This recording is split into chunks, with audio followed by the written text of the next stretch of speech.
Good evening. Welcome to the Community Awareness Committee's March 9th panel discussion. Our topic this evening is community and public safety working together. I am Trish Steiner, Chair of the Community Awareness Committee. For those of you joining us for the first time, the Community Awareness Committee is a committee of the Neighborhood Safety Commission. The Neighborhood Safety Commission was created September 19, 1999 as a resolution of the Cobb County Commissioners. The NSC was established to assist efforts to promote safer neighborhoods for both residential and business sectors, increase local community involvement in public safety and neighborhood safety, identify new neighborhood safety resources, and to strengthen existing neighborhood safety programs. The Neighborhood Safety Commission is comprised of 15 individuals appointed by the chairman and the district commissioners. It is the policy of the Community Awareness Committee to not discuss any specific individual, any specific past or present incident, or past or present cases. It is our policy and understanding that the panel discussion cannot touch upon any specific open cases in Cobb County about which the public might have read in the newspaper or seen on public media, because this might interfere with some of their investigations and of a desire to preserve the integrity of the jury pool. We welcome and thank you for joining and attending us this evening. We welcome those of you who are watching on Cobb TV. Our committee members are Pearl Roberts and Joel Cope. We have file cards available for written questions. Please just raise your hand and we will collect your questions throughout the discussion this evening. Please turn your cell phones off or on silent, as your phone will interfere with the broadcasting of this discussion. Thank you. Our moderator this evening is Joel Cope. Joel is an attorney whose practice is in trial litigation, and he has been a practicing attorney for 20 years. He currently serves on the Neighborhood Safety Commission and serves as its chair for one term. He serves as president of the Mableton Improvement Coalition and president of the Mableton Community Fund. He has also served as the secretary and president of his HOA and was appointed by past county chairman to serve as a member of the Transit Authority Board, eventually attaining the position of the board's vice chair. We especially want to thank Joel for being our phenomenal moderator this evening. Joel will now introduce our distinguished panel members to you. Wonderful. Thank you very much. Again, my name is Joel Cope, and I'll be the moderator for this evening. And I want to welcome the members of our live audience, as well as those who are watching us on TV 23 or online who want to participate in this conversation. And we are very fortunate tonight to have a variety of very talented and engaged members of our community, both inside government and outside government, to come and speak about this very important topic. As Ms. Steiner's indicated to you, during the course of this conversation, we cannot speak about specific open cases that occurred here in Cobb, many of which might be very well known to our audience, both here and outside the chambers, because we don't want to interfere with investigations or anything of that sort. However, we certainly can touch upon general items here in Cobb, as well as general trends, things that I think everyone would be very familiar with. What I want to do is I want to introduce our panelists to everyone here in just a minute. And I would ask each panelist to introduce themselves by their name, their title, if they're a student or employee, what volunteer groups they're associated with, and sort of their experience and sort of what brings them here, because obviously they're very concerned about the community, or else they wouldn't join us this evening. For those folks who don't know, we have had questions provided to us prior to this evening. We also do have note cards, which our members of the audience can pass along to us to ask additional questions, all of which will be asked through myself. And we certainly do, again, appreciate those folks who've been kind enough to volunteer their time to be here tonight.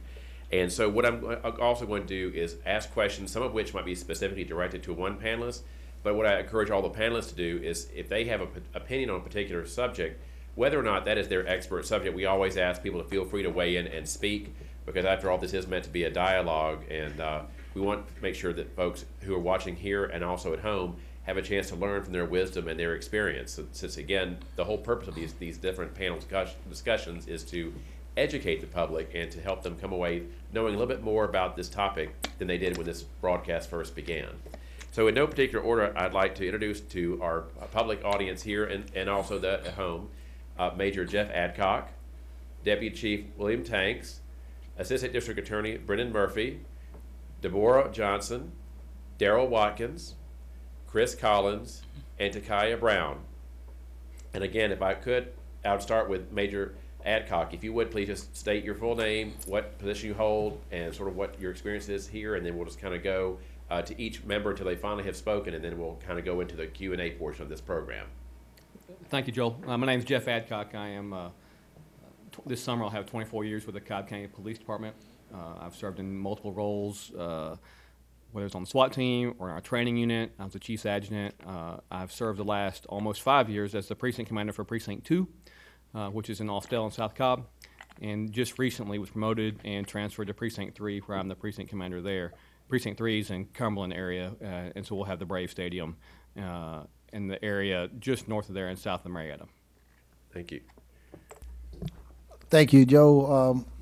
I'm William Tanks, Deputy Fire Chief with the Cobb County Fire and Emergency Services Department. Started here July 15th, 1991. This summer I have 25 years with the fire department. I've served in several roles. I've worked what we call the operations side of the house, which is responding on the fire trucks, probably for a good 18 years or so. Moved up from every rank, firefighter, lieutenant, been on special operations teams, served in the training division, the facilities division, became the chief of training, and then made my rank up to obviously the deputy fire chief. I've lived in Cobb County my entire career. My first few years on the fire department, I lived in the Six Flags area. I actually stayed in 3 different apartment complexes down there, and ended up going to Crestside. Then I moved to North Mableton, which is across the Veterans Memorial. Moved to Floyd Road, and now I live right down the street from Pebblebrook High School. Very proud of the Pebblebrook High School basketball team on their performance this past weekend. But member of Cobb County, lived in South Cobb, served in the fire department, love this community. I love Cobb County. I believe that I have a unique perspective being raised in the city of Detroit, watching how other cities go. Been around the world, served in the United States Navy, retired from the Navy. Served there for 4 years active duty, 16 years of reserve duty, retired there as a Navy chief. So I'm glad to be here and share on this panel in any way I can to be helpful and beneficial. Thank you so much. Mr. Murphy? Good evening. My name is Brendan Murphy. I'm a senior assistant district attorney here in Cobb County. I work for our elected district attorney, Vic Reynolds. And as a senior assistant district attorney, my job is to prosecute felony cases here in Cobb County. So that would include people that deal drugs in our community, armed robberies, shootings, anything of that nature. Before I worked as an assistant district attorney, I was an assistant solicitor general here in Cobb County, where I was responsible for prosecuting misdemeanor crimes in the state court of Cobb County. Misdemeanor crimes involve things like DUI and crimes of domestic violence. I had a special job working with domestic violence victims as the lead prosecutor of Domestic Violence Court, which is a program for first-time offenders. I also live here in Cobb County. My whole legal career has been made here in Cobb County, and I'm very proud to work closely with the community to keep the community safe. Good evening. I'm Deborah Johnson. I am Vice Chair for Austell Community Task Force. What we do is implement programs that provide services to the community. I am a resident of Cobb County and has been for 21 years. I raised my kids through the system of Pebblebrook and Garrett Middle School. Excuse me. I am member of Destiny World Church, and I serve there as well. Thank you, Ms. Johnson. And I'm Daryl Watkins. I've been in Cobb County for almost 30 years now, so like the rest of them, love West Cobb, love Cobb County. I currently serve as the Vice Chair for the South Cobb Redevelopment Authority. I am also on the Board of Directors for Destiny World Church. Thank you. Good evening, everyone. My name is Chris Collins. I'm the Executive Director for the Matthews Boys and Girls Club, located in South Cobb. We serve members all the way between ages 6 to 18, offering them leadership opportunities to get involved in the community, as well as helping them with their academics and pushing them to excel to get into college. Thank you. Ms. Brown? I'm Takaya Brown. I'm a freshman at South Cobb, and I attend the Boys and Girls Club. I've been attending for a year. Okay, wonderful. Thank you so very much. I do appreciate that. Mm-hmm. All right, well, having addressed that, here are some of the questions that we've been asked. One is, are there numbers on what percentage of the population here in Cobb has an interaction with public safety, whether it is as a victim or someone who is being questioned or charged? I'll answer that question. I don't know if there's specific numbers on a percentage necessarily of the population, but I can tell you in Precinct 2, where I just left, we answered 68,000 calls for service last year alone. throughout the department. I'm not positive on these numbers, but I suspect it's in the ballpark of a 250,000 calls for service just on the police side. I can't speak to the fire side, but based on that, you figure there's at least one citizen contact for most of those calls, and oftentimes multiple citizen contacts. So there is quite a bit of interaction between us and the public every single day. Okay. How would that sound on the fire side? I was getting ready to Google this thing, but I couldn't get my surface up. But of course, we have a website, the Cobb County Fire Department's website. We do an annual report that shows how many calls. I would be making a guess, to be honest with you, possibly around 70,000 calls. But in terms of percentage, we do keep up with those stats. We have to report our influence on prevention, education. As you may be aware of, Joe, we have the Cobb County Safety Village, and we go out and educate all the public schools here in the Cobb and Marietta, from the second grade, all second grade students, and I believe all fourth grade students, and they come into the Safety Village. So we hit every student, which affects all their parents. We talk to them about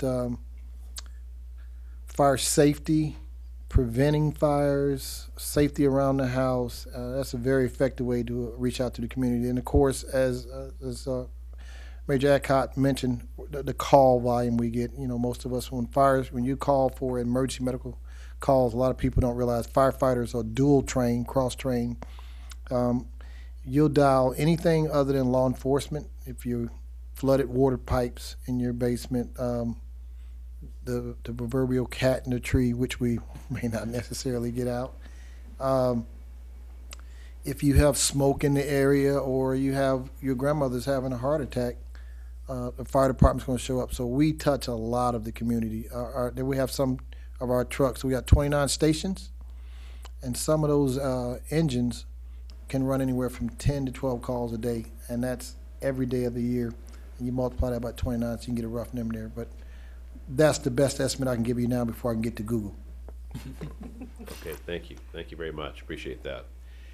What is the most likely scenario for a member of the general public to interface with a police officer? Well, there's any number of different scenarios. You have to understand that interaction with a police officer for the general public is often the result of something negative that's occurred. So, for example, maybe a citizen can be involved in a traffic accident, and whether they are the at-fault driver or the non-at-fault driver, in either case, it's a negative situation for them to be involved in. Or maybe we could respond to a burglary in their home or a theft, or it could be something as tragic as a death in the family. And so when someone dies outside of a hospital setting or a hospice setting, law enforcement has to respond to that call under Georgia law. And so all those are events that are not pleasant for the citizens that we have to respond to. So it's important for our officers to understand that, and we talk about that a lot with our officers and how they should deal with those encounters to make it a positive if they can. Okay. Thank Well, the Austell Community Task Force stepped in to try to make a positive impact by creating a safety blitz. And I've saw many kids interact with Jeff Epcot and had smiles on their faces. So I think that was a very positive impact for the community. Oh, wonderful. Thank you. Thank you so much. If a member of the general public is driving on a public roadway and a police officer throws on the blue sirens behind him or her, what is the lawful and proper procedure for a motorist once he or she realizes this blue siren is intended for him or her?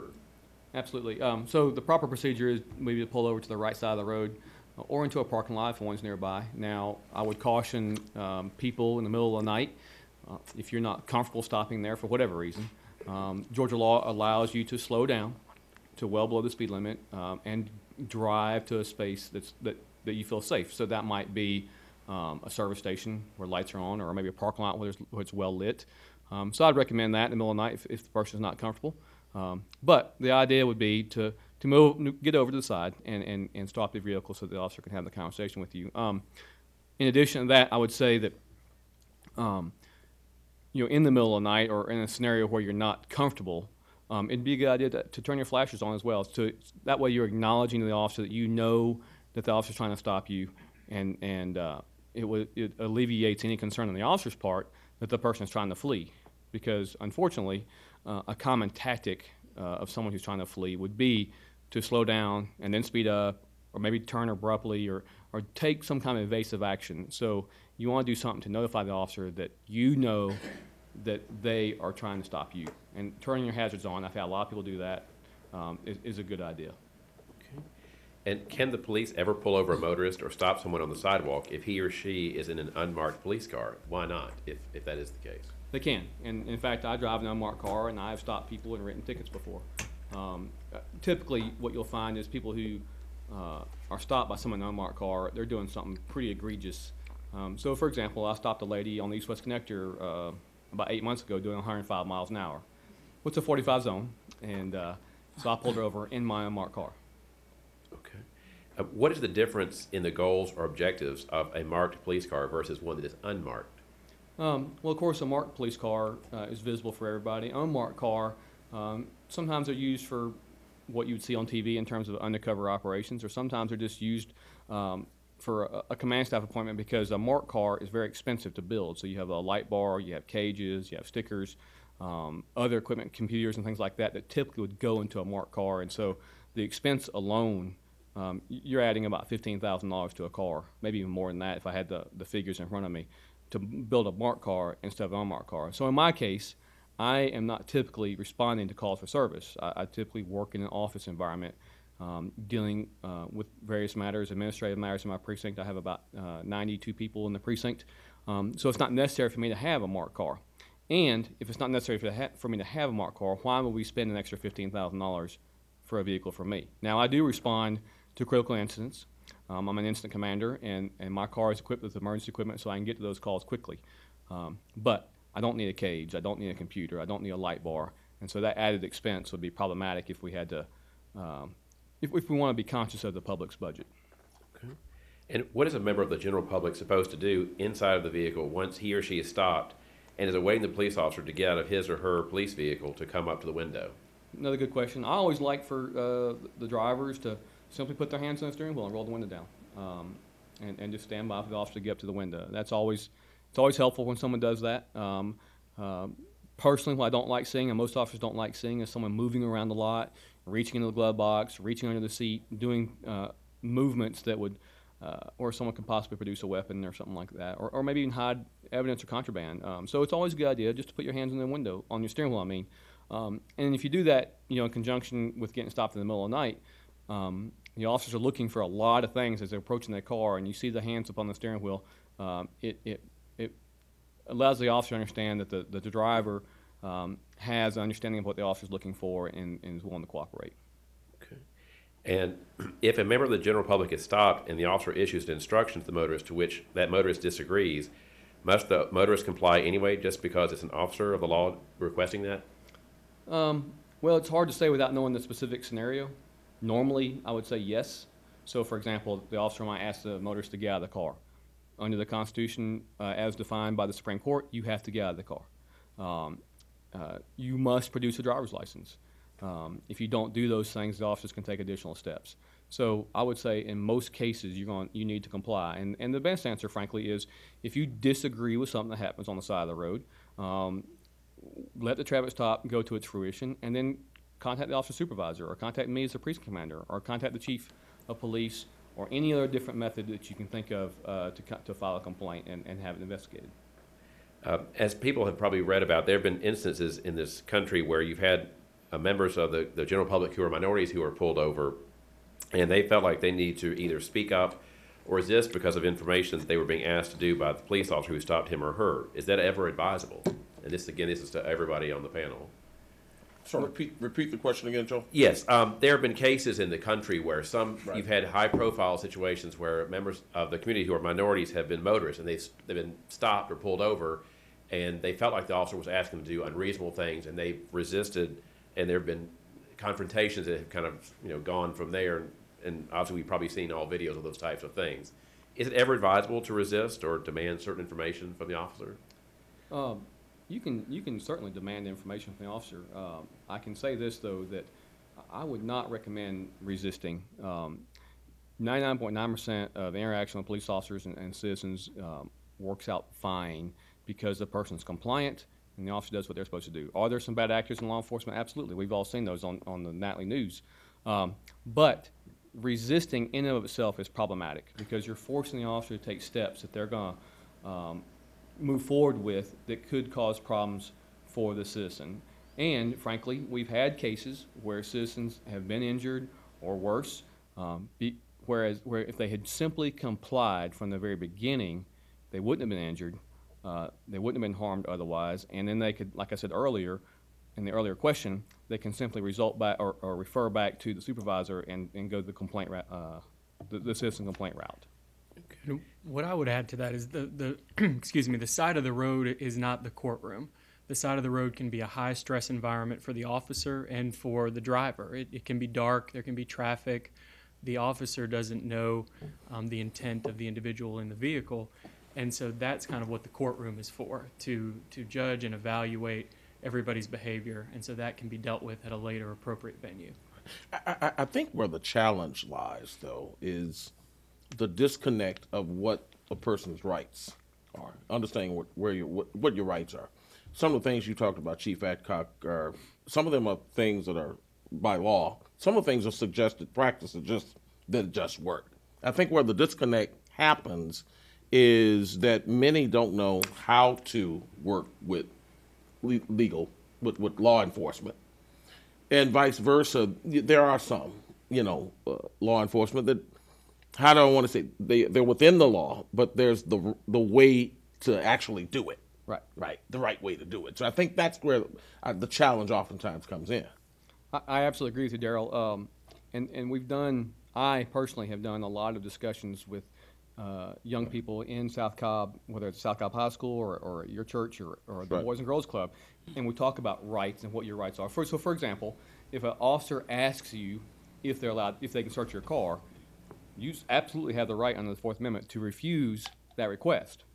Now, if an officer, for example, walks up to the car and smells the odor of marijuana, for instance, or sees contraband in the car, the officer does not have to ask permission.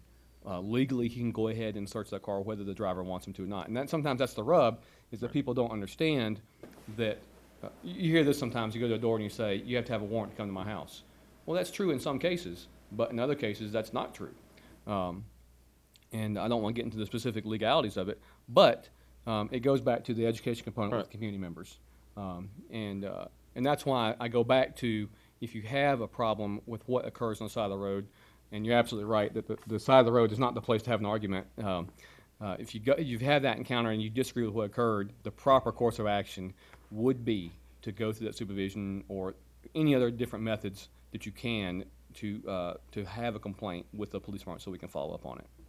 Joe, you asked the question, should they resist? I think the word resist should be classified as the other panel member mentioned, sometimes knowing your rights. I was stopped when I was in the Navy in the New Jersey's Turnpike, and in New Jersey it's illegal to have a cracked windshield or bald tires. And I think some tread wasn't on my tires, and a police officer pulled me over, and I happen to know my rights and responsibilities happen to be. And I remember the police officer asked me, "You mind if I look in your trunk?" And I said, "Yes, I do." He said, "May I look in your trunk?" And I said, "No, you can't." Is that resisting? No, that's not resisting. That's stating my position and saying, I asked him, "Well, why did you stop me?" He said, "Because your tires seem to be bald. You need to." I said, "Okay, well, I'll accept that, but there's no reason to go in my trunk. I'm on my way somewhere trying to get something." So do I recommend that? That's a choice every individual has to make, but here's what I think is critical when you have an interaction with a police officer. Fear. If a community member has seen all this media press and they already have in the back of their mind that this police officer is going to do something, this is a bad cop, and I'm on a dark road, and I'm afraid if the police officer gets me out and I make a wrong one, they're going to hit me. If I'm in that shoes, if I was to honestly answer that question, I would be very careful and cautious because I'm afraid. That's no reason to jump out, run. There's no reason to grab or something and start fighting. You can legitimately say, I'm uncomfortable. Do you mind if you bring another officer on board? Because I feel right now I'm just afraid. You can have a discussion. That's a human being in that uniform with that badge. And if sometimes just, admitting and acknowledging fear, but fear can have you do irrational things. And so when you ask that question, I wouldn't do anything irrational because I'm afraid. If you're afraid, just admit, I'm concerned. I don't know if I quite trust you. And what can an officer do when you say that, except unless they have a bad motive? But most, and if you're in Cobb County, I'm going to suspect that one of our officers is going to say, there's no reason to be afraid, I'm checking, so forth, so on. I'm part of the screening process that we do here. And like Major Adcock said, of course, human beings are human beings. People have a tendency to do what they want. But to answer your question, if I'm pulled over and I'm operating fear, and that police officer may be a new officer, they may be afraid. They may just heard about a friend or someone in another department just got shot, like in Riverdale. Here's a guy that's 21 years on the force. He didn't have on his vest, and he gets shot. Police officer may just be afraid that day, wants to go home and see their wife or their husband. So when fear comes in there, I think don't allow that fear to cause you to do something irrational, and do resist. Resist means I'm trying to get you to do something and you're just not doing it because now we're in an antagonist position. How about try communicating? That's what I would suggest. If I'm in a position with an officer and I'm afraid, and I've been there, I've been stopped, I've been pulled over, I'm going to engage that officer in communication. That's what I would recommend. Listen, I work here. I'm a deputy fire chief. I've driven before a little bit above the speed limit, or maybe my lane I didn't maintain for whatever reason. Doing something that I maybe not paying attention, and a Cobb County police officer pulled me. I know from wisdom, put my hands on the steering wheel, because I don't know if this officer is afraid or concerned that I'm going to do something to them. So why would I provoke fear in them? I put the officer at ease. My hands on the hey, officer, how's it going? And if they don't know me, I don't throw my rank. Hey, I'm Chief Tanks. How's it going? Sir, you know, it's 45 back there. You was going 54. Yeah, I know. I got to get to a meeting. You know, we go to meetings all day, and I can't get to all these meetings. And where you work, I won't lie. And then most times it's a good exchange. Hey, Chief, slow down. You know. But right there, me putting my hands on somebody in my position, still putting myself in a position to even put the officer at ease, is the best exchange I think that can occur between a citizen and an officer. You got to understand, fear may be there, but if two human beings will stop and engage each other in conversation and have a decent most times you can put each other at ease. And let's get down to the business at hand. Okay. Well, thank you. Thank you. That was a very thoughtful response. I thank everybody. Thank you. Joel, I have a question real quick. I Sure. want to, Officer Apcock, just a quick question, because you made mention of, you know, how officers expect the general public to comply and interact if they're ever pulled over or anything. Are there any resources available that the general public can go to, or anyone they can contact if, you know, if they're having questions about what their rights are in a traffic stop or anything of that nature? Yeah, I know just internet searches will reveal some stuff that would help educate. I think it's better, though, than if we have questions to have a group of people get together and have someone like myself come with some legal background that can explain it. Because when you read, for example, what the Fourth Amendment allows for or doesn't allow for, when you read that, it's hard to understand it and put in perspective of a stop itself. And so Right. what you'd have, or what I run into is a young man and woman, let's say a 16 or 17-year-old man or woman who, you know, they just ask, well, I'm walking down the sidewalk at 2 o'clock in the morning, can you stop me? Right. And it's hard for them to take what's written or what you can find on the internet and put that in perspective into Right. their particular situation. Excuse me. So you end up with a lot of what if questions. And so what I like doing is doing the discussions and meeting young people. Because frankly, it's often young people who have Right. these questions. And we need to make sure that we educate them on what their rights are. And those kind of forums happen pretty routinely throughout the year, and I'm more than happy to do those anytime. Yeah, and the reason and I know personally you've done a wonderful job coming to the Boys and Girls Club, speaking to our youth, but I know there are other youth Right. within the community, especially teenagers who haven't had that contact. So I just wanted to definitely figure out if there was some resources that they can go to if they have questions about how they're supposed to interact with officers. All right, thank you for that. All right, thank you. Now, speaking of kind of what we talked about earlier, do members of the police department, either in police academy or in remedial training, receive training in dealing with members of the minority community to acknowledge those concerns that may exist on their part? Yes, you have training, of course, when you get hired through the mandate, through the regular academy. And then throughout your career, there's ongoing diversity type training. In fact, that's something we're talking about right now in increasing our diversity training.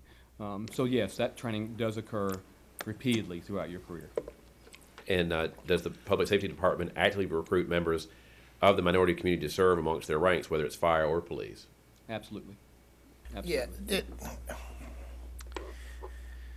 that's a good question, because if you say, okay, I mean, look at the numbers, do we see these proportionate ratios of minorities on public safety? Do you see minorities in higher ranks in public safety?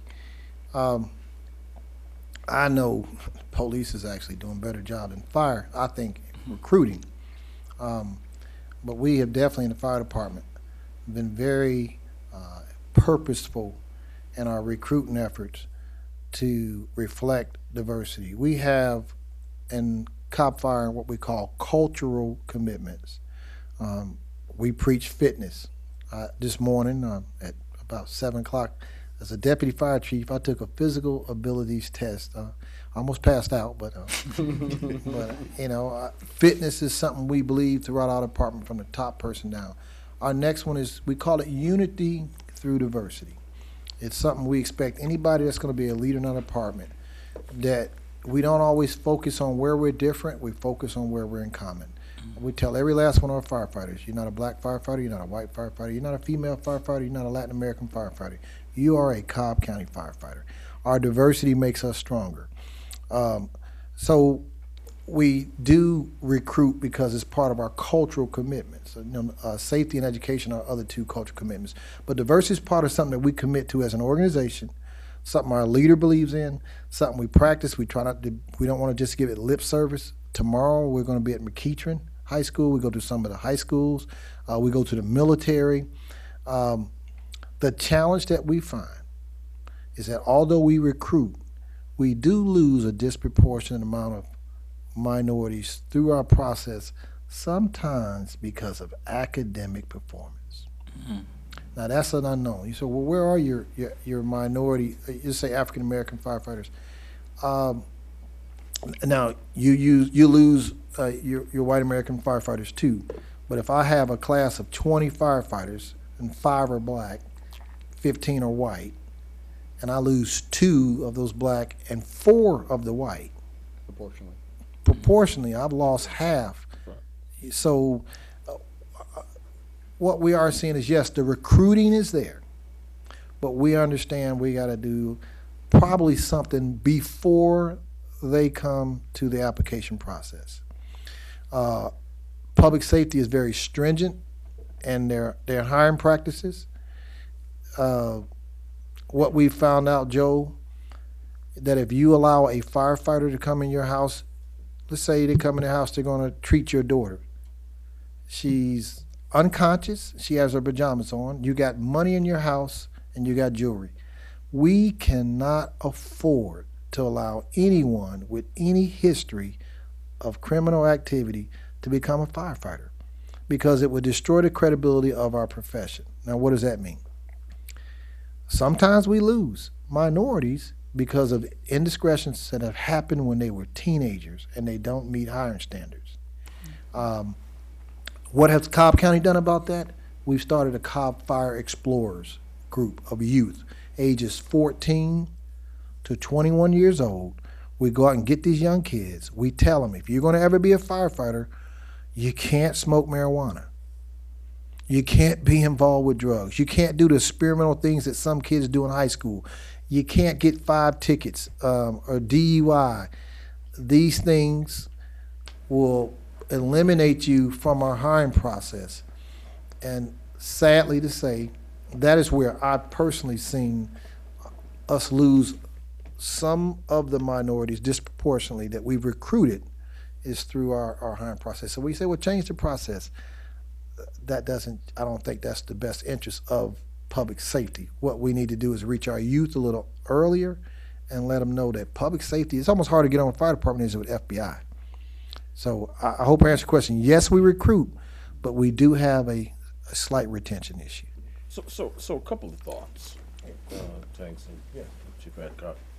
When we talk about diversity, diversity training, the diversity numbers are important because I do believe that whether it's our fire department or our police, they need to reflect the community. Correct. When you think about diversity training, it's not by whether you're African American, Latin. That is a piece of it. But what you have to realize is that contrast Daryl Watkins' age group to Chris Atakia. There's a difference in the way you deal with a Daryl Watkins or you deal with the Chris or Takia, who's a freshman at South Cobb. You need to understand that is how deep is the diversity training within? Do we understand that? Great question. I can tell you, you ought to be proud of at least, and I know that the police is probably getting ready to get into this, Cobb County Fire Department. We teach a class we've taught now for 5 years called Courageous Conversations. It is probably one of the most advanced diversity classes on the market. Okay. We taught this class firstly in a few local departments here in the metro area. Every time we teach, there's tears. Our class got exposed at a national conference. We now have people all over the country wanting us to come teach them. We just had this class taught here in Sacramento, California, to an International Association of Fire Women. We had folks from New York, Baltimore, please come teach this class. Our department needs this.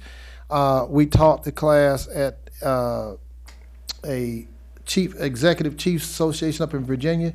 We got them calling us from Dallas, from San Antonio, everywhere, Gainesville, folks that traveled. So to your point, we teach a diversity class that goes into the concept of seeing people different. It gets beyond gender. It gets beyond race. We talk about, there's one of our scripts that talks about, here's a heavyweight firefighter that's a little bit overweight.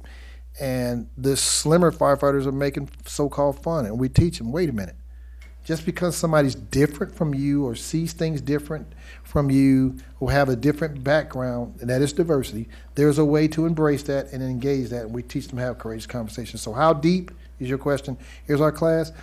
That class and the way we teach diversity is so deep that we got the country asking Cobb County to come to their front doors. And as a matter of fact, after this, get with me. I would love for any one of y'all to come see that class. I'm very proud of it. But yes, we go way beyond male, race, and gender. We get into age differences, Okay. raised in the South, raised in the North, different political views. There's so much you can get into diversity, and we teach it in that depth. And I believe the police are about to get into that same program. Okay. All right, anything you want to add to that, Major Adcock? No, I think he did a great job answering it. We do have diversity training. I like your idea, Daryl. And I would say that through our academy process, we put officers into situational-based or scenario-based training. And so you have an environment where maybe you deal with an elderly person who's having a problem, for instance, or maybe you deal with a young person who's having some situation that you're dealing with. And so through that process and then through our field training, which lasts almost as long as the academy process, our officers are constantly exposed to various members of the population and how you deal with each situation. Okay, great. Well, I think Mr. Watkins' question is a great segue to ask our younger panelists on here some of their involvement. Now, obviously, both of you are involved in the Boys and Girls Club. Mr. Collins, of course, he's the director. But Ms. Brown, because you're actually a participant in the program, is that correct? Yes. And you've been doing this for about 1 year now? And so what do you do in the Boys and Girls Club exactly? Well, at the Boys and Girls Club, we actually help out the younger kids. We do college-bound career lunch and different things to basically get our mindset on our future. Okay. Now, you heard mention of this Explorer program, which I think both the police and fire have. Have you ever thought about participating in that program, or do you know people who have done that in your group of friends? No. Okay. Well, now, do you, through the Boys and Girls Club, do you have programs that you can participate in that bring you into regular contact with members of either fire or police, so you get a chance to kind of see them as sort of three-dimensional people? I I don't really think so. Okay, all right.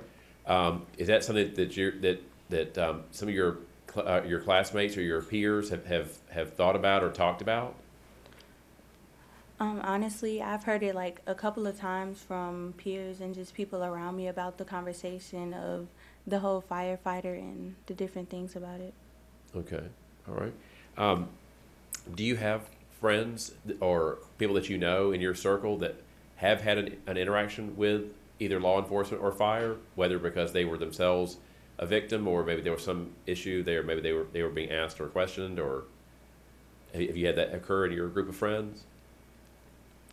Well, not the group of friends that I actually would call friends. Okay, okay, all right. But you know, I guess you know of people, I guess, or you've heard about people. Mm-hmm. Okay, all right. And I guess is the idea of having some kind of program where you get a chance to interact regularly with fire or police, is that something that you have an interest in going forward? Yeah, now hearing about it, it would be like a great experience to know if something was to ever occur, then I pretty much know what to do or who to depend on. And Mr. Watkins brought up a great point, which is obviously, youth may experience public safety differently than their older folks, seasoned folks, I guess we'll say. You were right, older.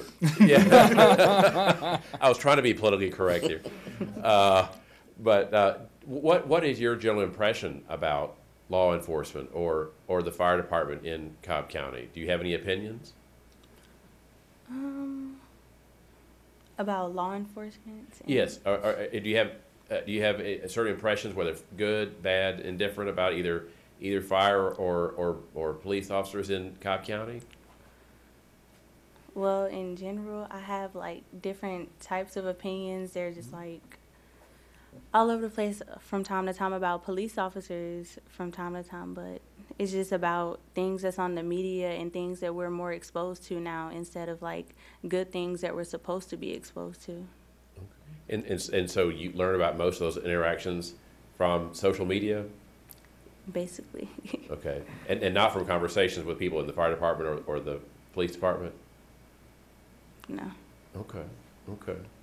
All right. Well, Mr. Collins, do you I think you said earlier that there are some programs that you've been involved in or have worked with in the past that deal with members of the public safety community. What sort of things do you do there that help kind of educate the participants in the program? Well, it's funny, me and Major Apcott were just talking earlier today, because I know last summer, probably right before the summer, he came out and spoke to a group of our parents and our teens to, pretty much prep them, because we all know summer, that's the time that we have a lot more youth in the community. They're not in school all day, so they're more prevalent, I would say. And he just pretty much laid out some guidelines and some things, some safety tips and some things that they could do in order to protect themselves, not bring suspicion to themselves, and in the event they do have an encounter with a officer in the community, how to conduct themselves.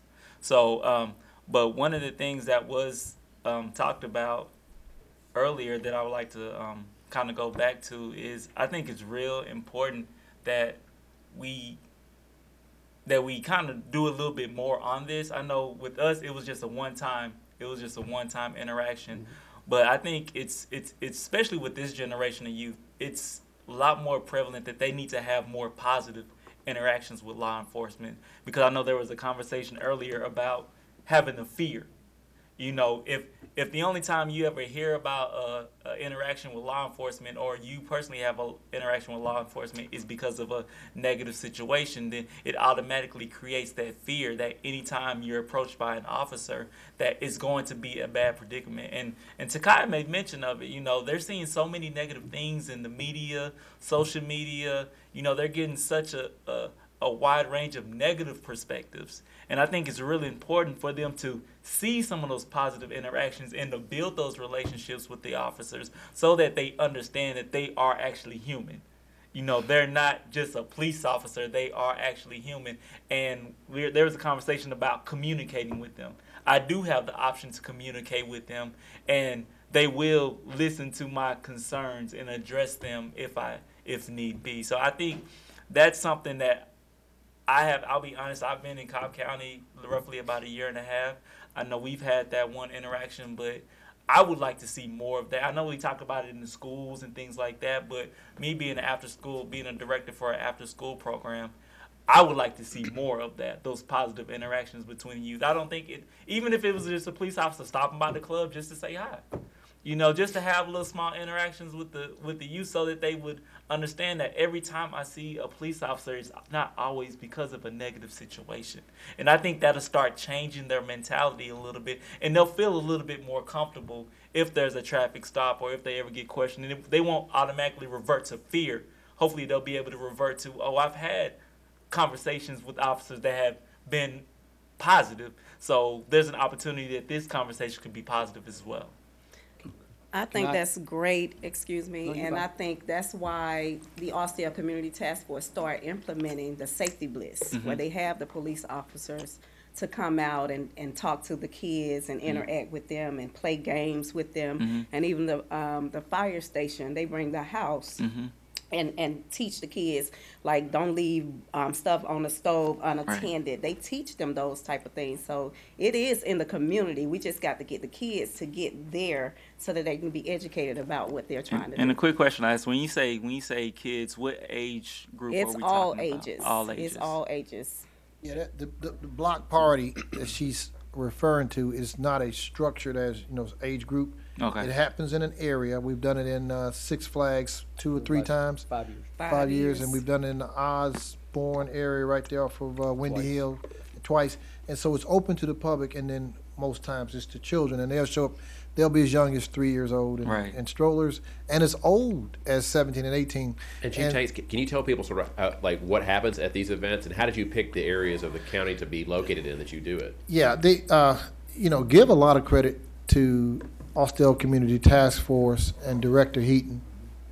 Director Heaton initially back in his fire chief days would go to the Austell Community Task Force and Major Adcock, and they were all involved in the community, and they would ask, what kind of things can we do? And this was born out of that. And so Director Heaton kind of did some research and found out where some of our accidents were occurring.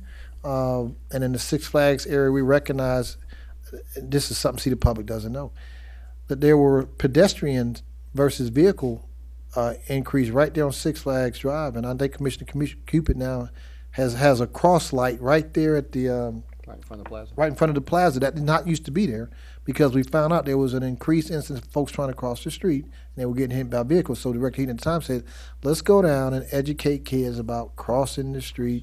And then that idea picked up. Let's bring the police officers in. Let's bring in all the community force. Austell Community, rallied all their resources, the task force. We brought in public safety. We brought in hot dogs and chips. I was the grill master. And she's right. We're there to educate people to prevent injury and harm, but there was also an unintended consequence of interaction, whereas we had footballs out there. So guess what? Here's a police officer or a firefighter now throwing a football with a kid.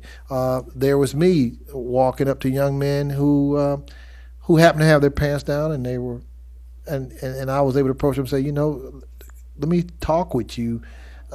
There's young ladies around here, and this is an event we want to inspire the kids. Let me get you pull your pants up, and and we would get into conversation. Yeah, I used to be a youth. So the unintended consequences, this thing that occurred, is that there was an interaction between public safety and the community. It was not marketed to go countywide, but just to that area.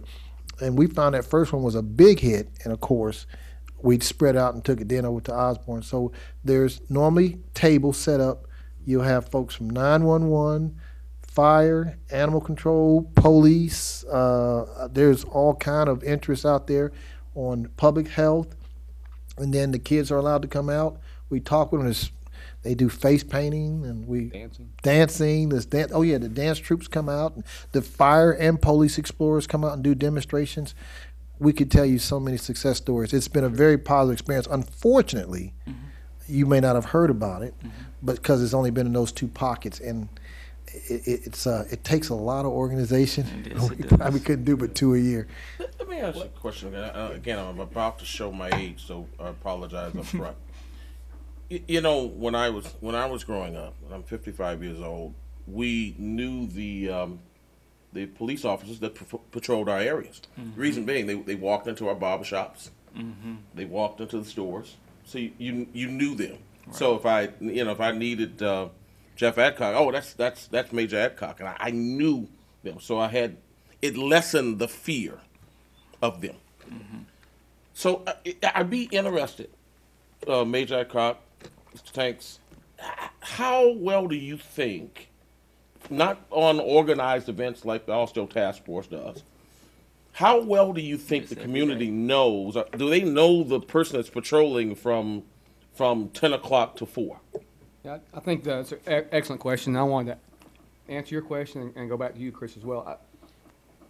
Part of the problem with how law enforcement occurs now in this community as compared to other communities is we don't walk foot beats. I've never walked a foot beat in 25 years.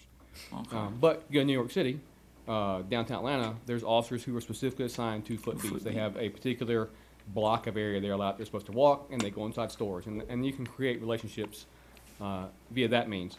What we have is officer in a patrol car riding around answering calls for service. And so we have 75 square miles of area in Precinct 2 in South Cobb, and a number of officers answering calls for service. And they're so busy that they're literally going from one call to another call to another call throughout their entire shift. So what we do in order to create those relationships and to add to answer your question, Chris, or to speak more about your concept, is we do extracurricular things to help involve our officers in the community. And there's quite a number of different things we do outside the safety blitz. So first of all, we have the Police Athletic League, and we have a track program which impacts about 110 kids, and then of course their parents. And then we have a football program, a football camp we do, a baseball camp, we're about to start a soccer camp. And those events occur throughout the year and touch a number of kids, and it's all run and organized and managed by volunteer police officers. And so the kids don't even see us in this outfit. And I think DeBoer mentioned that I am just like you. In fact, I know she's heard me say before, when I got up this morning, I put my boots on and my pants on and my shirt on just exactly like you did. And so I'm just like you. I want the same things that the people in the community want. I have kids that I want to get to college and do those kind of things. And so it's important that people understand that we are human beings. But some other things we do too. We do the Explorer program that Chief Tanks talked about. In Precinct 2, we go to elementary schools every single Wednesday of every single week and read to kids. And it's elementary school age kids. And it's an opportunity for them to see an officer in a positive environment. We go to a ton of career days every single year. And that's, again, to create those relationships. I would love to be able to do more than what we do now. Last year alone in Precinct 2, about 8 pages of things that we did in the community, specific things we did in the community, whether it's me talking or my officers talking and visiting. We do a lot of that. I wish we could do more. And then the other piece of that, too, would be for community leaders to create environments or create scenarios where an officer can be invited to participate. Because we don't have that either in some cases. And so, for example, the assistant principal of South Cobb High School asked me to come speak to about 50 what I'd call at-risk youth. And so I came and had a conversation with them. And it creates that environment, and we can, when you're in that kind of environment and it's not a threatening environment, for example, a traffic stop, you have an opportunity to allow the young people in particular to understand that I am a human being and that I do want the same things that you want. And I do appreciate the same things that you appreciate. Okay, thanks. Well, Ms. Johnson, you mentioned the Shop with the cop. I forgot about Shop with the Cop. That's right. And so you obviously mentioned how the Austell Community Task Force helped kind of kick off this idea of a public safety blitz. What were the things that prompted your organization to actually start doing that? What specific things were happening in your community? Well, it was the crime. It was a lot going on Six Flags Drive, and we wanted to try to make a difference between public safety and the community. Because like she said, all they were seeing was negative. And we wanted to try to give an impact that it was positive. And we did that. We have been doing that for 5 years. Okay. And so what, you mentioned your organization does some education. Can you tell us a little bit more about the activities that your organization does besides helping start the Safety Blitz? Well, what we do is give back to the community. So the community that's in need, we give back to them. Say, for instance, we do a back to school jam. And what we do there is collect donations from various businesses in the community and buy book bags, and stuff them with school supplies and give back to the community. And we serve over 600 kids during that event. And we also do Toys for Tots, where we collect toys from the Toys for Tots Foundation and give back to the kids that are in need for toys during Christmas.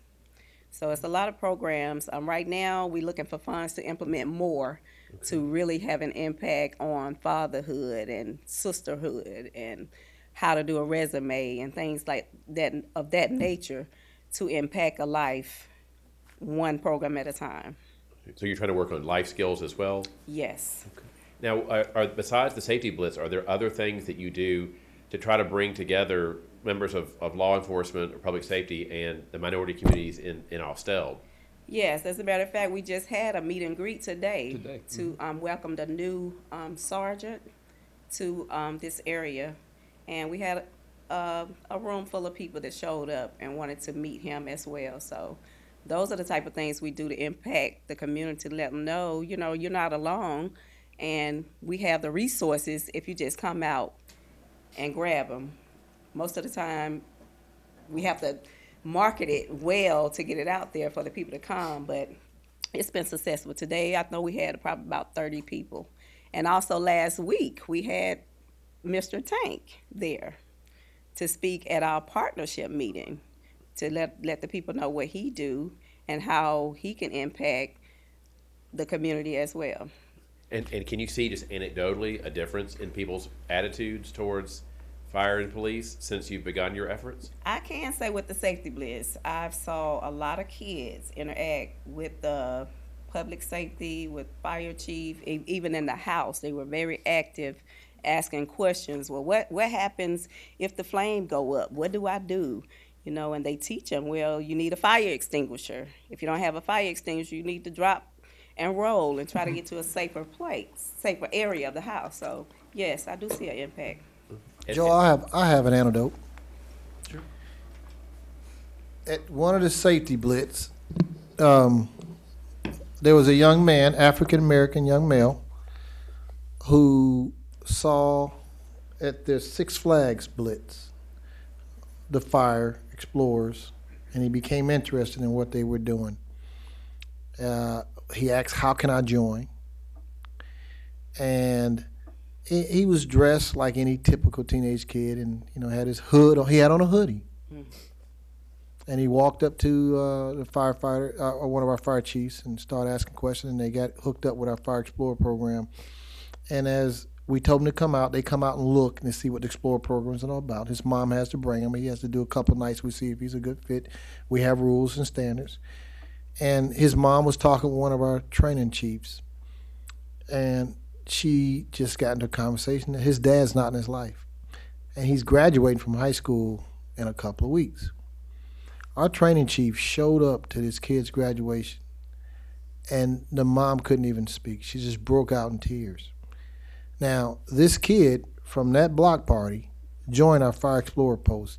He's been a member now 3 or 4 years. It has had a positive impact on him. On that Explorer team, they have had 2 national competitions where they have won first, second, and third place. And he will forever be changed. His interaction with public safety is forever changed. And it started because the community met with public safety. And this kid got a chance to have a very positive, life-changing experience with public safety. This happens with police and fire explorers. What's sad, Joe, is that the news will never put this on TV. Never. Now, you let one police officer in the act of stopping a robbery shoot. Unfortunately, let's say it was a white male, young male, teenage kid. We probably could fill these streets up with about 3,000 to 4,000 people if there was any question as to why they were shot. But when you do a block party, you won't get any news cover. I've never seen the news even show up to one of those things. They won't come out to that. But let somebody, I guarantee you, somebody had a shootout at one of our block parties, we would have filled the place up. But when the things happen, like this anecdote I just explained to you, these type of things occur, no one hears about it unless you come to, and look, I mean, look at the audience tonight. How many? We have thousands here tonight, right? Because we're talking about positive stuff. Well, at home there are thousands. So, yes, there are anecdotes that there have been children and folks who have had different outcomes and perspectives because of their interaction with public safety during these safety bleats. It's just that it doesn't get on the social media. It doesn't get spread. You have to have something bad to happen before you get a lot of exposure. That's sad. Can I add one more? I know we're been long on this particular topic, but there's another piece to it that a lot of people don't understand, and that is this. If you have a young police officer, let's say 24, 25 years old, which is a lot of police officers in that age range, and they go call to call to call to call every single day, and every call they go to is, domestic or a theft or a traffic accident, or somebody who's irritated at the police officer because they're there for whatever reason.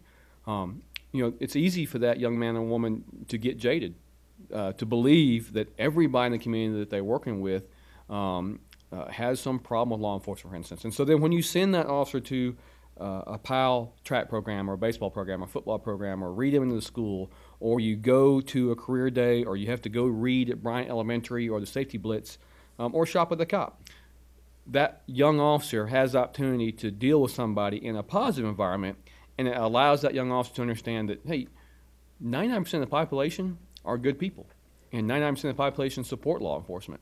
And this is just one opportunity for that young officer to be with a child, or a teenager for that matter, and allow them to have a positive interaction with a person. Okay. I have a question. There's something from all this conversation that we've had. You're right, 99% of the population good. What happens to that youth that made that mistake? And I'd love to, Brenda, get your thoughts on this. Because, we all have been there. We've made mistakes. Some of us got caught, some of us didn't, right? Mm-hmm. And how does the DA's office view kind of that first-time offender, that youth that made that mistake? What's the thinking that goes into your job? That's a great question. And when you're a prosecutor, you have a responsibility first to justice. We don't have a client. The victim is not the client. You're supposed to follow the law and do justice in every case. And that's different depending on the situation. In the situation you're outlining, a youthful offender, somebody who's made a mistake, somebody who's struggling with substance abuse, that person is going to be treated differently than somebody who is a repeat offender or a violent offender. Kind of a saying that you hear a lot now is, who are we mad at? And who are we afraid of? The people we are afraid of need to be locked up. The people we're mad at, you have other programs. And so let me give you some specific examples. For a first-time offender, we have a diversion program.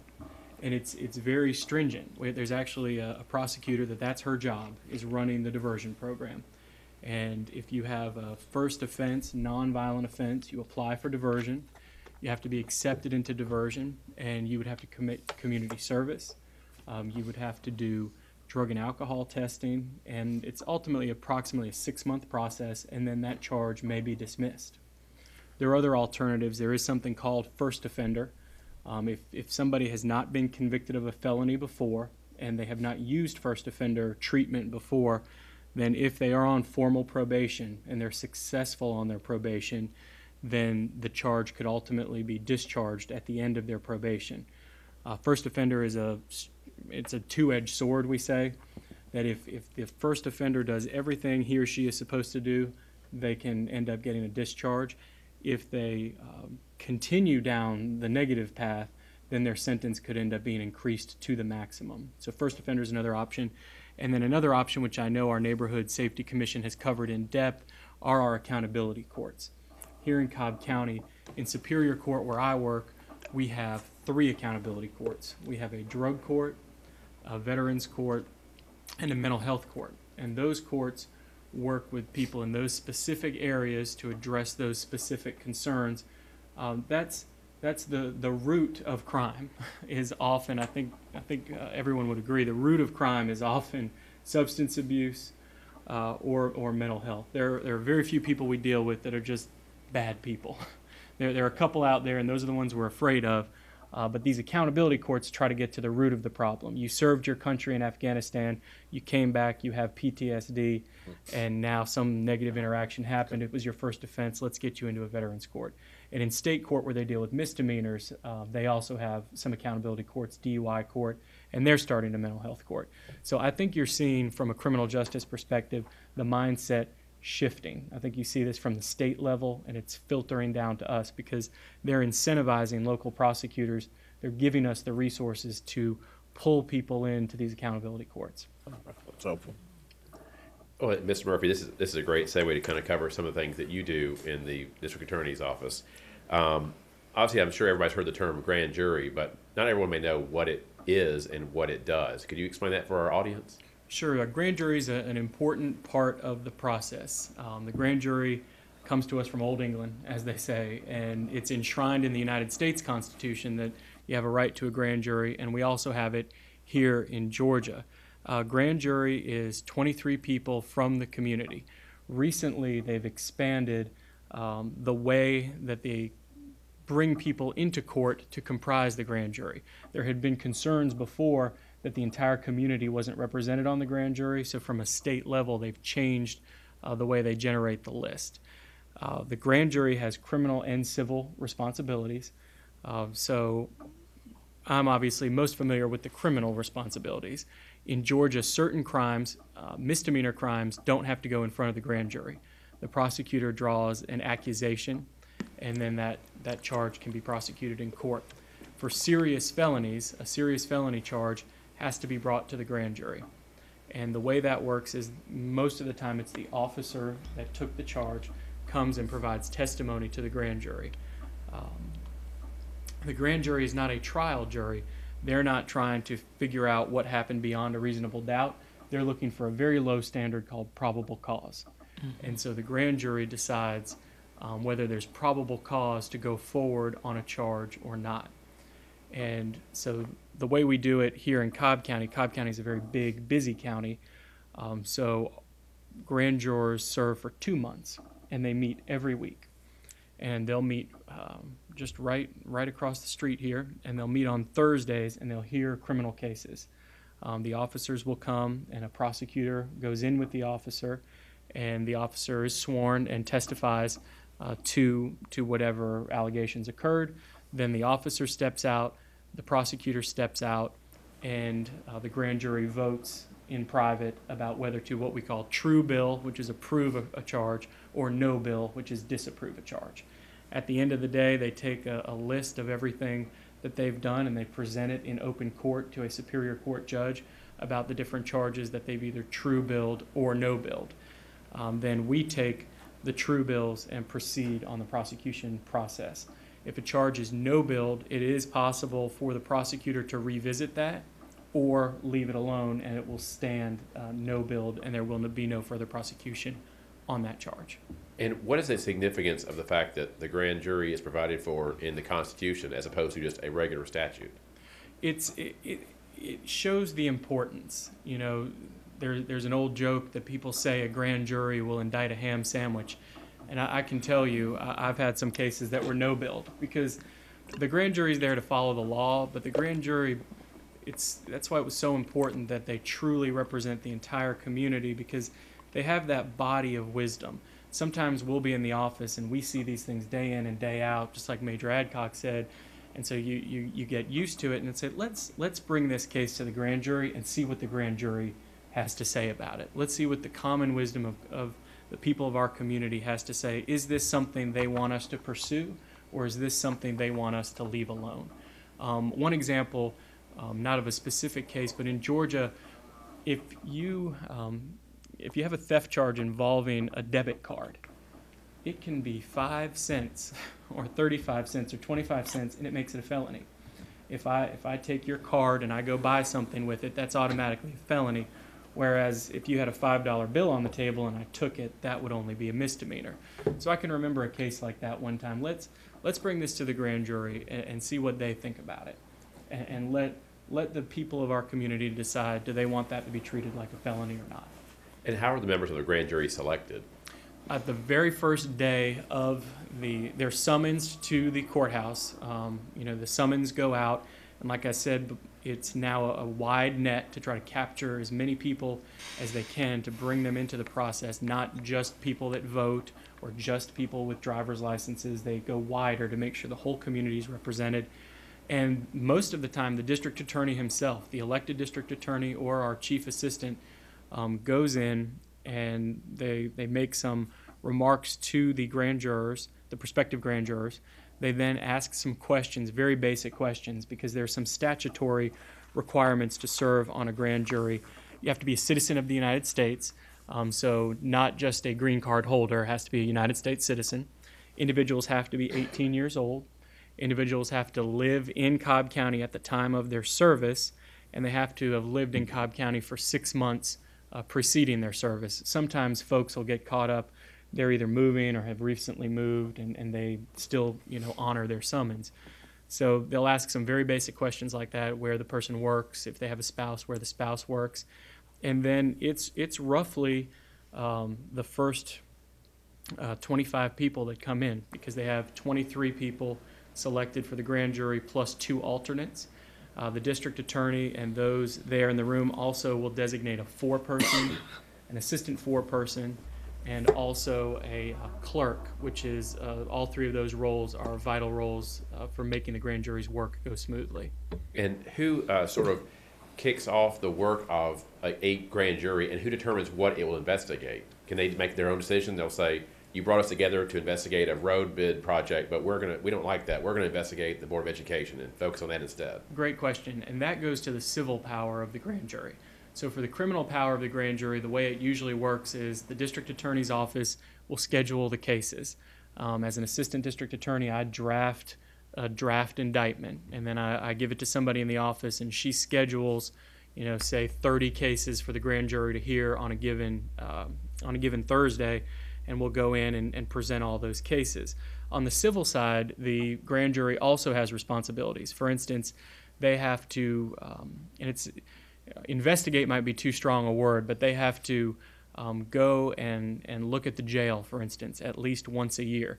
So basically all the different areas of the county are kind of presented to the grand jury. Some of them, the advisor to the grand jury will let them know that, well, this term we need to go see the jail, or we need to go see the 911 center, or even the DA's office. The grand jury actually just recently did come to our office. They told us to clean up a little bit, make sure our offices look nice. And then the grand jury is free to pursue other areas of interest. If for instance, they wanted to look at some other area of the county, they can form a committee, and our office can facilitate them doing that. And that does happen if they're interested in parks or the water department or whatever, libraries, whatever area of the county they want to look at. And at the end of the term, I started to mention how the grand jurors serve approximately 6 weeks. In Cobb County, because we are a large county, our terms of court, we call it, run 2 months, January, February, March, April, etc. And at the end of a grand jury's term, they prepare a report.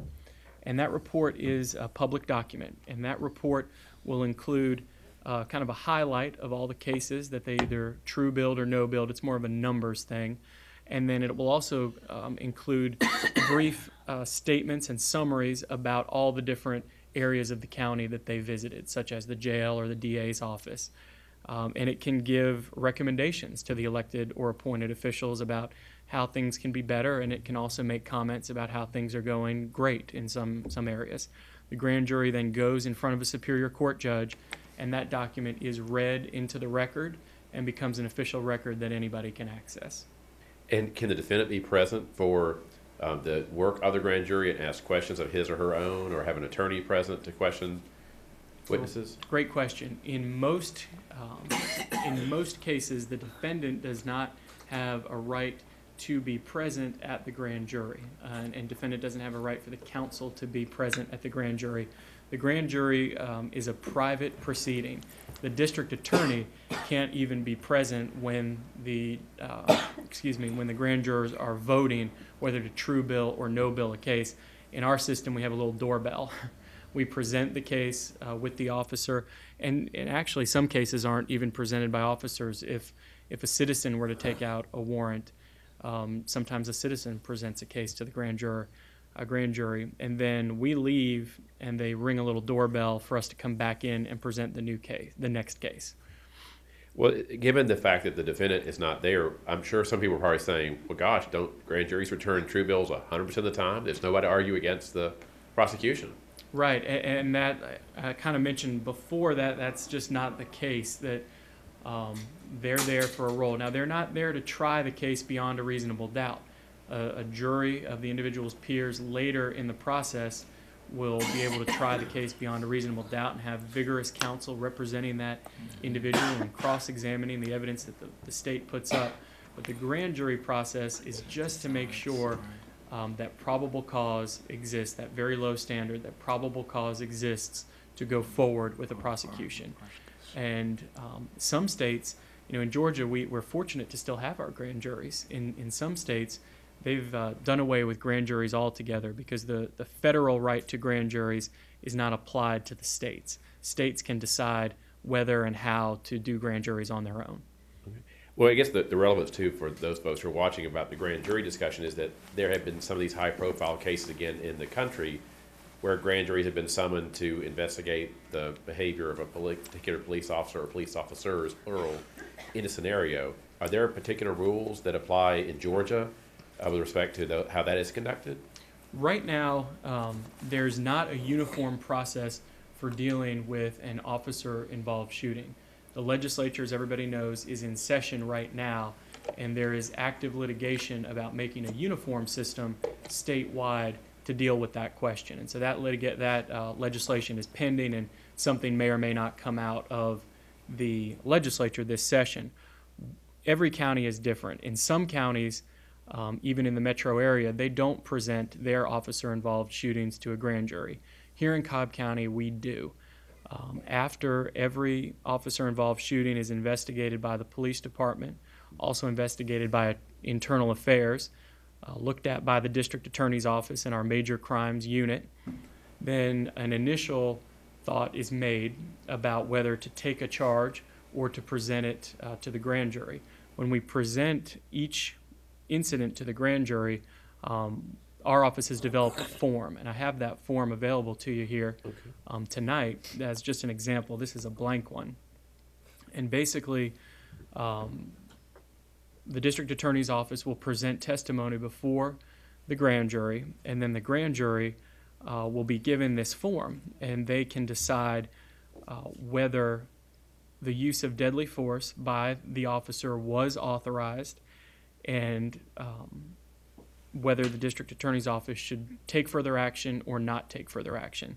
These documents also become part of that official record that the grand jury makes at the end of their term. We collect all of these and put it with their reports so that that is available to the public. Now, I'm sure you've probably heard some critics, public critics of the grand jury system say that they are so inherently flawed that they can't return justice for members of the community, or they should just be done away with. They really don't provide a useful functioning, where they've outlived their usefulness. How would you respond to those critics, and what would society, maybe in Cobb County, lose if the grand jury system went away? The grand jury makes me a better prosecutor because there have been great conversations today about that frontline law enforcement interacting with the community. And the district attorney's office, we try our best to get out in the community as well to hear from folks. One thing that we do in our office too, it's a lot of folks live in Cobb County. You really get invested in your community when the victims and the people you work with are your friends and your neighbors. And so that's a great thing. But the grand jury makes us better because they'll ask questions that we haven't even thought of, because the grand jury is able to ask questions. So there's not a defense attorney cross-examining the officer, but grand jurors ask questions, and they'll ask something that I hadn't thought about in years. And then I can take that back to my colleagues and say, well, hey, this grand juror asked me this question, and I hadn't thought about it that way before. What do you think about that for some other cases? So, I mention that to people too when I do a closing argument before a regular jury. You kind of tell folks, why are you even here? With all this computer technology today, why don't we just plug the facts into a computer and spit out an answer, guilty or not guilty? And they're there because they bring the collective wisdom and experience of the community to bear on the system, and they serve as that important check to the system. And so the grand jury, although different than a trial jury, does that same thing in the criminal context. And Joel, I want to add too, I think Certainly. from a law enforcement perspective, the grand jury is a very important aspect of what we do. So typically, a police officer, if they're making a felony arrest, would get an arrest warrant from a magistrate court judge the day of the arrest, actually immediately after the arrest.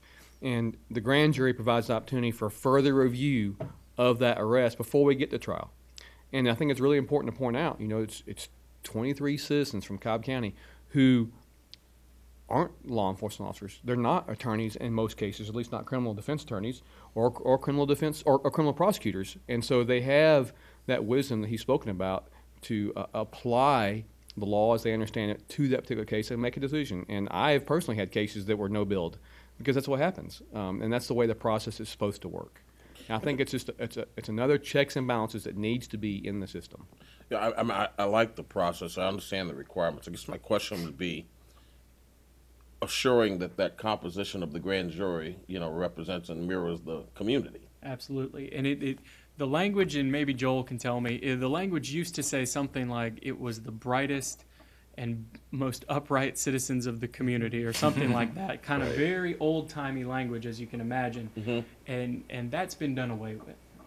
That's been done away with. Now it's a very broad net to make sure that the entire community is represented in the room. And I try to make it to grand jury personally every term because I get so much out of it. We rotate. We have one DA that he goes every single week, and then we go and rotate in assisting him. And I try to make it over there myself.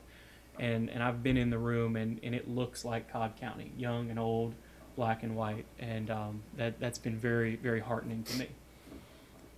Thank you. Now, I'm sure some folks who follow the news know that not too long ago, the Board of Commissioners actually voted to do a study relating to public safety in the county. And I was going to ask some of the panelists to comment on what they know about what the study is designed to accomplish so that the members of the audience might know what's going to happen and what kind of time frame this study will play out within. Absolutely. I'll speak to that. So it's a study, a management study of the police department itself. And it's something we actually asked for 3 or 4 years ago. And essentially what we're asking for is for an outside entity to come in and take a look at our policies and our procedures and our management function and make recommendations one way or the other. I think we mentioned earlier, it's easy to be in your own circle and think you're doing things the way they're supposed to be done. And there's other ways to do things. And so we've asked for, the Board of Commissioners has approved actually, a group to come in and look at us. And so there's the bid's out right now. I can't speak to the bid, but typically, like one of the organizations who might do that kind of study is the International Association of Chiefs of Police. And they do these kind of studies routinely throughout the year for different agencies across the country. And it's something I welcome. I look forward to it. I like to hear what their findings are because maybe we're doing things great. Maybe there's things we need to improve on. Either way, I welcome the results because I don't mind criticism if we can improve the work product at the end of the day. Okay, great. Thank you.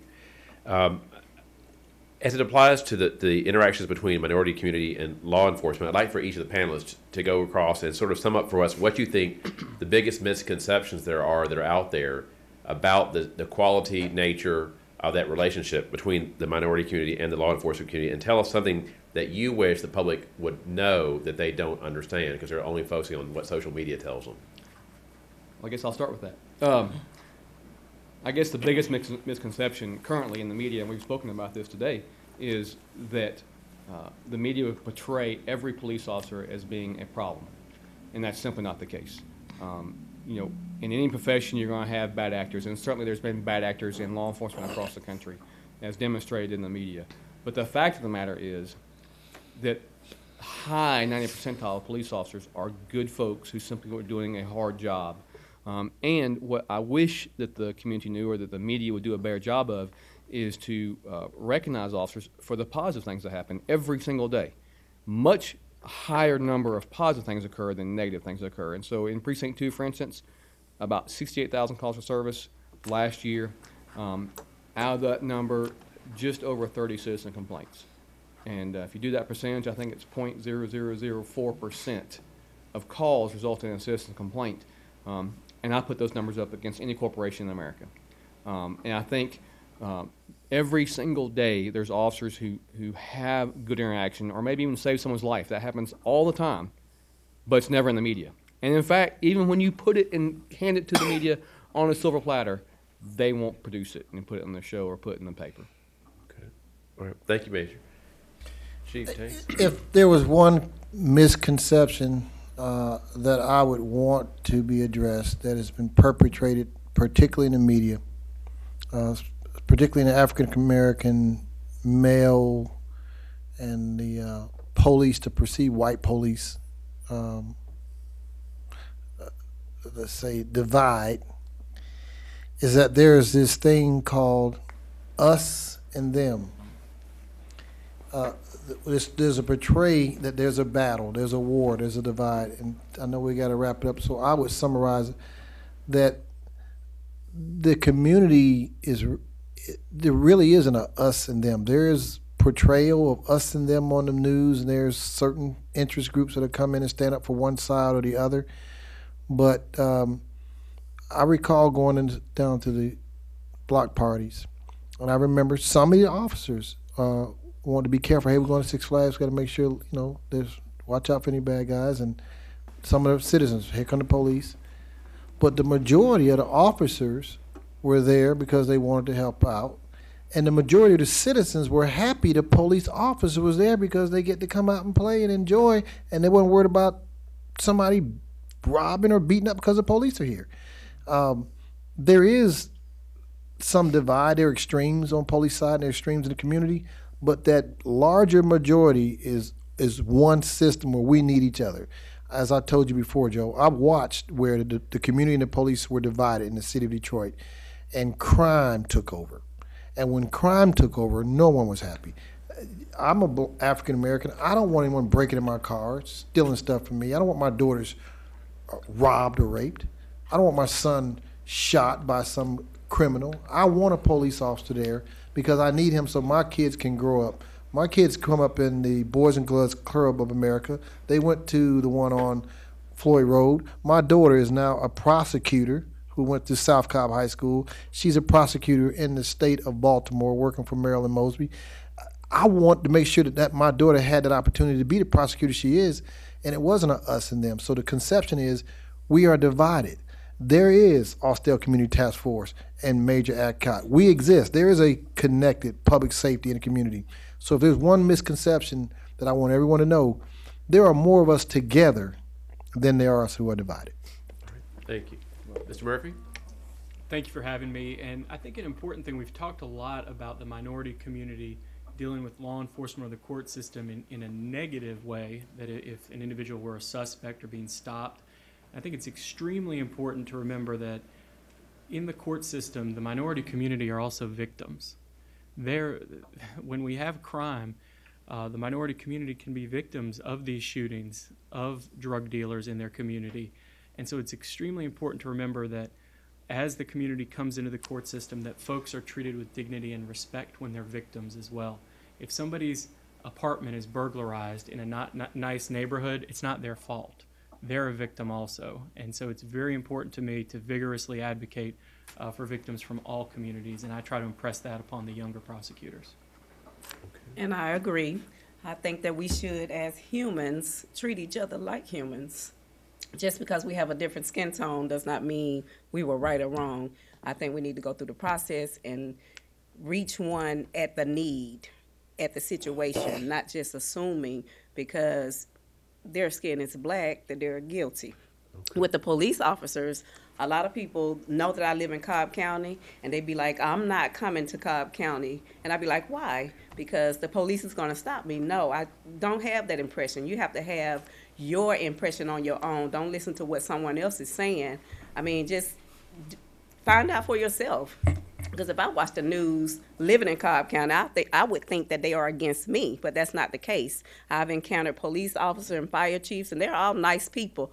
They are human, so that's what we need to realize. Everybody is human. You might encounter an officer with an attitude, But for you to have attitude to react to the attitude that he have, don't make the situation better. So you need to just, for me, just be human and bow down and respect the authority of the public safety. Okay, thank you very much. You know, I guess it's really two thoughts. One is that, like everyone else said, we all look for the same things. We want to be in a safe community. We want to be treated fairly, and we want transparency to the process. I think that's what we all want at the end of the day. The second thing, though, too, is that we can't fool ourselves. We've got some good things. We've got some things that need to be worked on. This is a growing and changing community. And guess what? We got to change with it. We got to change the way our tactics. We got to change our perceptions. So while we're doing some good things, we got to